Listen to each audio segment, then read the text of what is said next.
Here is Sailor Studio 431, a pleasant, soft pink that is a pure pink as it shows in the chromatography. There is a very noticeable tone shift as paper and pen change. Therefore, barely any shading from any pen on any paper. So this is a very boring in its consistency and color and performance. A beautiful thing. On non-fountain pen friendly paper, this is really not good. It feathers, spreads, it gets very deep into the paper, not good for students or teachers. Pink is tough to do right, and in tone, they did it right, just not in overall performance. For me, I don't feel a need for a bottle, even though this is a great ink. The pen for today is a Pelikan M1005. And now that we know my opinion on this ink, let's see how we got there by looking at the first writing sample done on Clairfontaine. Here we can see that soft pink really showing very nicely with no feathering, with no spread, with no shading at all, just being a pleasant soft pink on the page.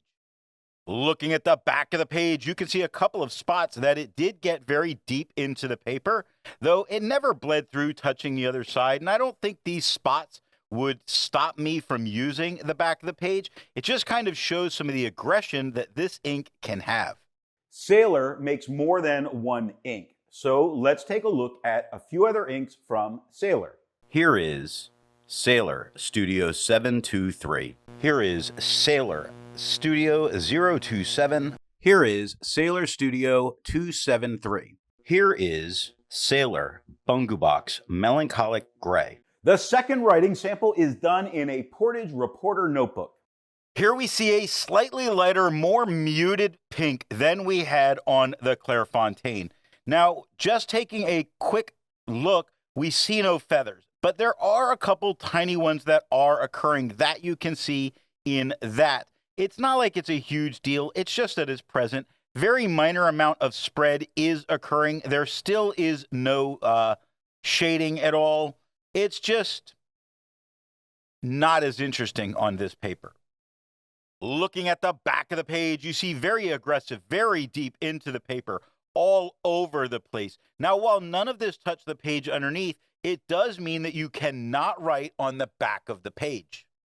There's a lot to be learned by doing multiple chromatographies. The one on the left is done the way it's supposed to be done. A line of ink is put down to immediately put into water to show the separation of those colors, making the ink. Now, the one on the right is marked with a D. This is allowed to dry for 10 minutes before it's put into water. The third writing sample is done in a national brand Steno notebook. Here we see very much the same tone as the Clairfontaine, maybe slightly darker. I think it looks a little more vibrant here. Again, we get a couple of spots that have just tiny feathers that go on. You see it in vacuous here on the fourth line. Not that it's a huge deal, just that we can definitely see it present. It's not impossible to find it like the P of impossible or the LE at the end. Minor spread is occurring. There is no shading at all. Looking at the back of the page, we see that we get no bleeding, no ghosting. It's fairly well behaved back here.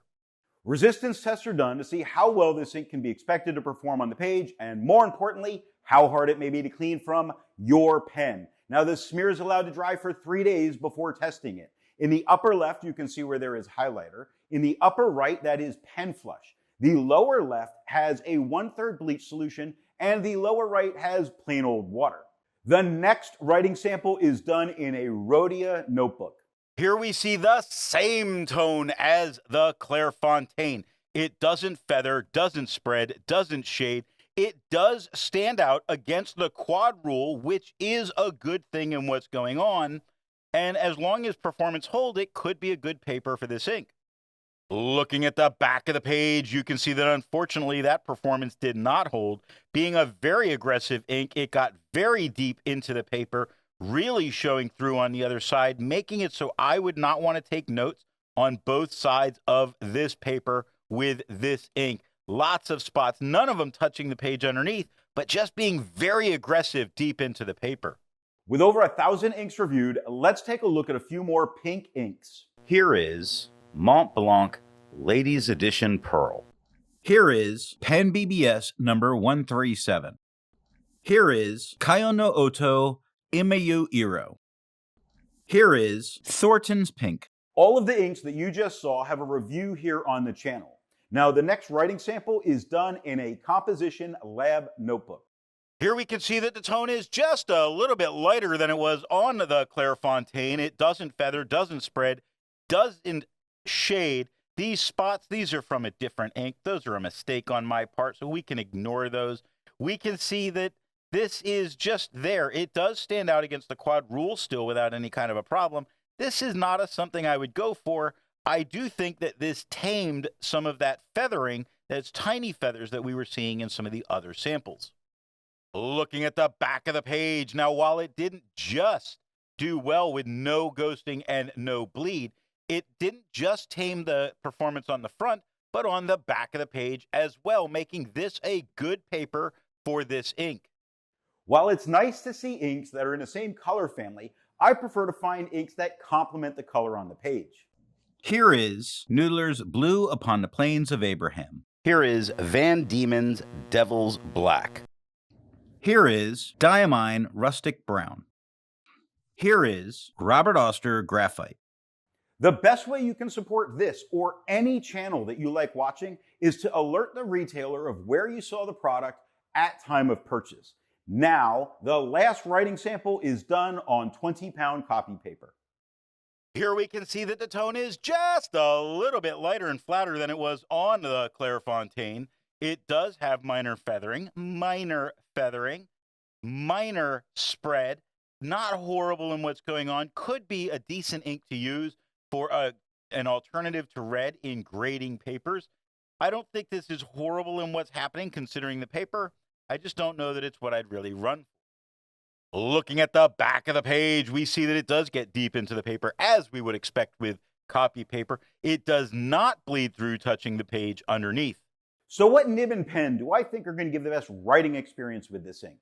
The wet medium of the Pelikan M1005 gives a great tone on the page. All the tone and a little bit of shading, maybe, no, not really. Off camera, I tried this in a dry find to see what happens on non-fountain pen friendly paper and with its aggressiveness. It lightened the tone a little, and the ink was still aggressive on non-fountain pen friendly paper. So assuming good paper, the pen you choose depends on, trying to get that slightly lighter tone, maybe with a drier pen. Wetter pen, it's going to get a little bit darker, but remember with that little bit darker, it's going to also have some of that aggressiveness. So for me, I might stick with a medium flow, fine for the tone, and just avoid non-fountain pen friendly papers.